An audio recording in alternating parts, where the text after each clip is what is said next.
One of India's most famous monuments has officially been reopened after 6 years of restoration. Millions of dollars were spent restoring the 16th century tomb of a Mughal emperor. 6 years ago, Prime Minister Manmohan Singh urged Indians to do more to protect some of the country's most important historical sites. That call to action changed the fortunes of Humayun's tomb, one of New Delhi's most famous monuments. I am convinced that the effort to preserve our heritage can be productively dovetailed with local area development through infrastructure improvement, community participation, employment generation, boosting local crafts and arts, environmental conservation and landscaping.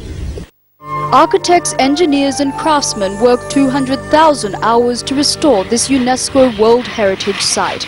Major repair and restoration work has been done on the exterior and interior of the mausoleum and the areas surrounding it.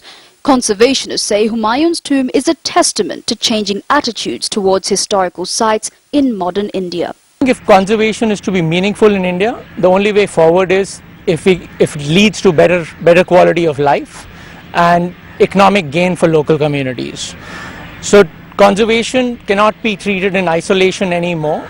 Humayun's tomb is one of many historical sites that can be found all over the Indian capital.